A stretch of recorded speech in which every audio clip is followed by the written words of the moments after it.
फिर नवंबर 2021 को तहरीक तालिबान पाकिस्तान और हुकूमत पाकिस्तान के दरमियान सीज़ फायर का मुआहदा हो गया और मुआहदे के तहत नवंबर में ही पाकिस्तानी हुकूमत ने वज़ीर-ए-आज़म इमरान खान की सरबराही में 100 के करीब तहरीक तालिबान के अहलकारों को एक गुडविल जेस्चर के तहत रिहा कर दिया। और इस सब में उस वक्त की इस्टेब्लिशमेंट और वज़ीर-ए-आज़म इमरान खान एक पेज पर थे और इमरान खान मीडिया इंटरव्यूज़ में इसकी मुकम्मल ओनरशिप लेते रहे, लेकिन अपोजिशन ने उस वक्त भी इन मुज़ाकरात पर तहफ़्फ़ुज़ात का इज़हार किया था। इस हवाले से फ़ौज की पार्लियामेंट की नेशनल सिक्योरिटी कमेटी को इन कैमरा ब्रीफिंग के बाद बिलावल भुट्टो ज़रदारी ने इन मुज़ाकरात पर अपने तहफ़्फ़ुज़ात का इज़हार करते हुए कहा था कि पार्लियामेंट की मंजूरी के बगैर कलअदम तहरीक तालिबान के साथ किसी भी किस्म के मुज़ाकरात की कोई कानूनी हैसियत नहीं होगी। जबकि इस हवाले से सिंध असेंबली में 20 नवंबर 2021 को एक करारदाद भी पास कराई गई। बहरहाल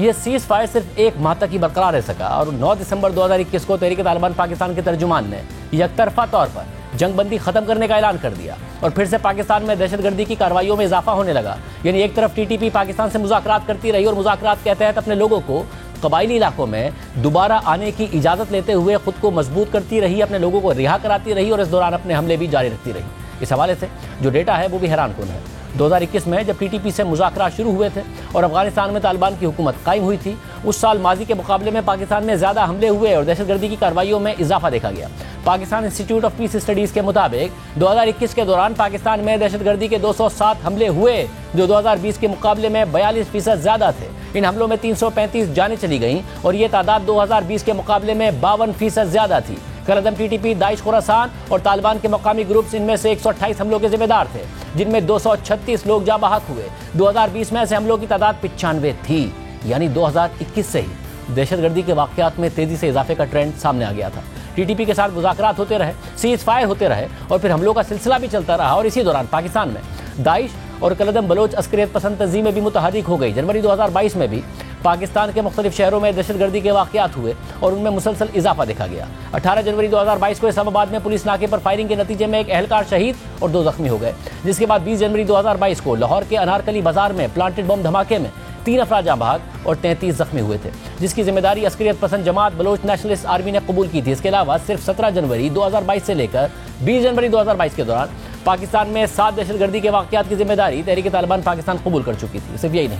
इसी दौरान ही पाकिस्तान में दाइश खुरासान का खतरा भी बढ़ता चला गया और आईजी खैबर पख्तूनख्वा मौज़म अंसारी ने दाइश को खैबर पख्तूनख्वा में कलअदम तहरीक तालिबान से भी बड़ा खतरा करार दिया था और मार्च 2022 में ही दाइश की तरफ से पेशावर में शिया मस्जिद में जुमे की नमाज के दौरान खुदकुश हमला किया गया और इस हमले में 57 अफराद जाँ बहक और 200 से ज़ायद जख्मी हो गए थे। और ये पाकिस्तान में हालिया दहशतगर्दी का सबसे बड़ा वाक़या था, जिसके बाद अप्रैल में इमरान खान की हुकूमत चली गई और शहबाज शरीफ की इत्तेहादी हुकूमत कायम हो गई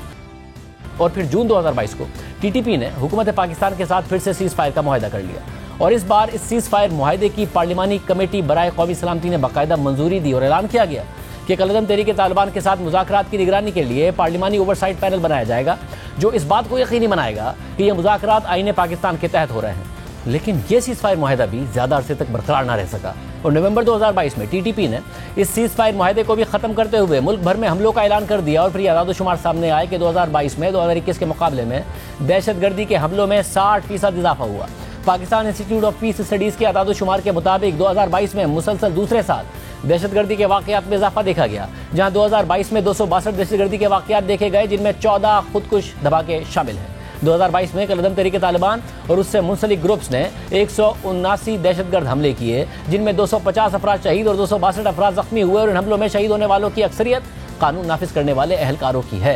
यानी जो दहशतगर्दी का ट्रेंड अफगानिस्तान में तालिबान के मजबूत होने और फिर हुकूमत में आने से शुरू हुआ था, वो मजबूत होता चला गया। और नेक्टा की सेनेट की कायमा कमेटी बराए दाखिला को जमा कराई गई हालिया रिपोर्ट के मुताबिक तहरीक इंसाफ की हुकूमत की जानिब से कलअदम तहरीक तालिबान के साथ डायलॉग ने उनकी हौसला अफजाई की है, जिससे इस अरसे में उनको पाकिस्तान में अपने कदम जमाने और सरगर्मियों में इजाफा करने का मौका दिया गया। लेकिन आज भी इमरान खान मौजूदा हुकूमत पर जिम्मेदारी डाल रहे हैं और गुज़िश्ता दिनों वफाकी हुकूमत तहरीक इंसाफ की सूबाई हुकूमत पर जिम्मेदारी डाल रही थी, मगर दोनों सूरतों में नाकाम रियासत हो रही है और नुकसान मुल्क का हो रहा है। इसलिए फैसला रियासत को करना है कि इस मुल्क ने आगे कैसे चलना है।